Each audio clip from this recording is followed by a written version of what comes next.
একটা ছোট দোয়া আছে, মাগরিব এশারের পরে যেই কোনো সময় পড়া যায়।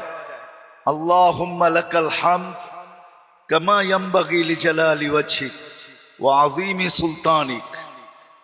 মনে করেন আমিই পড়লাম, যদি কবুল হয়ে থাকে তো ফেরেশতারা আল্লাহকে জিজ্ঞেস করে কি সওয়াব লিখবো। তা আল্লাহ বলে এত সংখ্যা তোমাদের জানা নাই যে তোমরা লিখবে। দেখেন না, মোবাইলে মাঝে মাঝে সংখ্যা থাকে 10টা 12টা ক্যালকুলেটরের ভিতরে, এর চেয়ে বেশি সংখ্যা ঢুকাইলে ক্যালকুলেটর বলে আমার কাছে জায়গা নেই, এটার মেমোরি আমার কাছে নাই।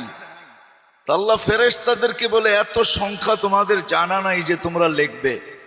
বন্দা যেমন বলছে অমন লেখা রাখো, সংখ্যা আমি আল্লাহ বসায় নিব। কারণ আল্লাহর কাছে তো সংখ্যার অভাব নাই, ঠিক না? তো যেটা বুঝাইতেছিলাম, মানুষ ছোট হোক বড় হোক,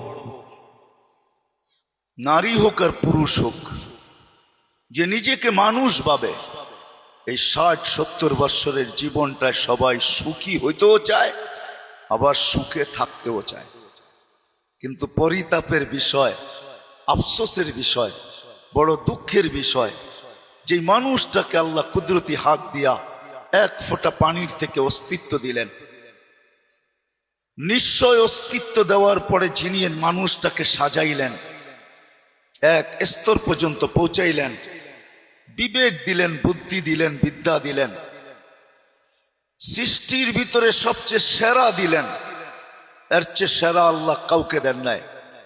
চিন্তা ক্ষমতা দিলেন, বলা যায় সবকিছুই আল্লাহ মানুষকে দিলেন। সবাই কিন্তু মানুষকে দিছে।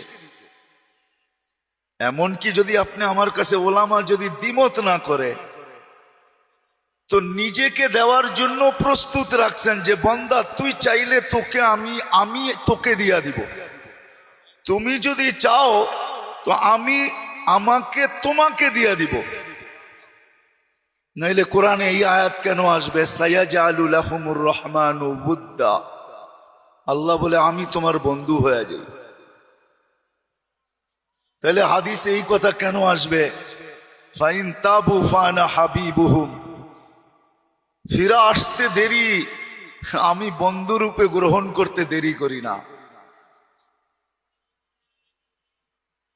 তাহলে হাদিসে এই শব্দ কেন আসবে, কুনলি কামা উরিদ আকুন লাকা কামা তুরিদ, আমি যেমন চাই তেমন করে দেখাও, তুমি যেমন চাবে আমি তেমন করে দেখাবো।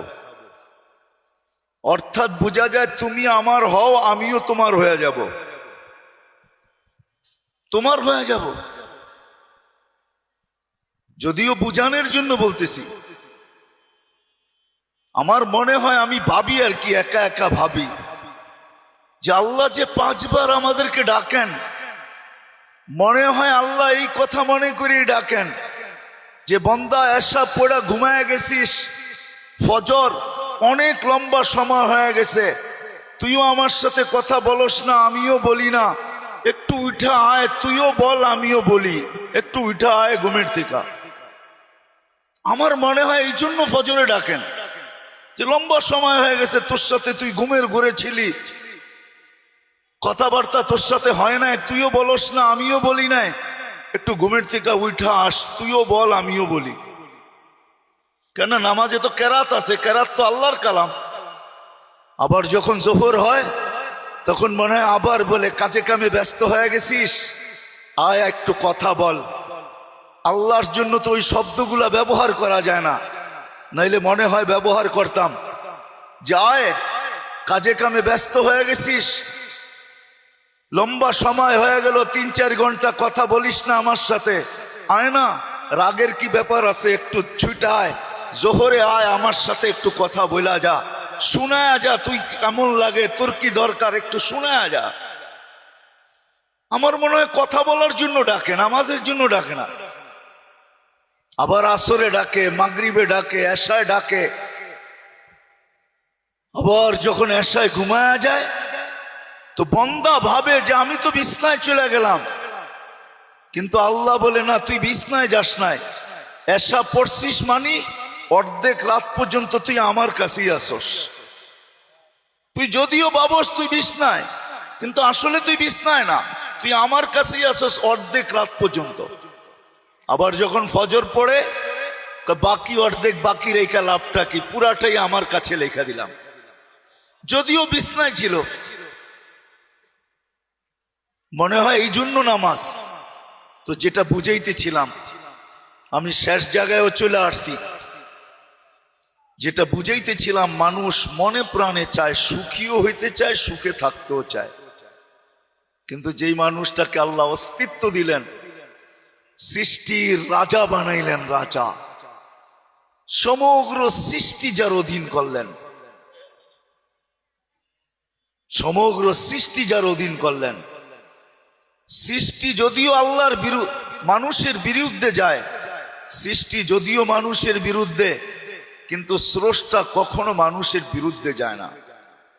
এতটুকুই ভালোবাসেন যে আল্লাহ 24 ঘন্টা আমাদেরকে রহমতের অ্যাকোরিয়ামের ভিতরে চুবায়া রাখেন, চুবায়া। মাছ যেরকম অ্যাকোরিয়ামে থাইকা সুখী হয়, আমাদেরকে আল্লাহ 24 ঘন্টা রহমতের অ্যাকোরিয়ামের ভিতরে রাখেন। সত্য এটাই। এই জন্যই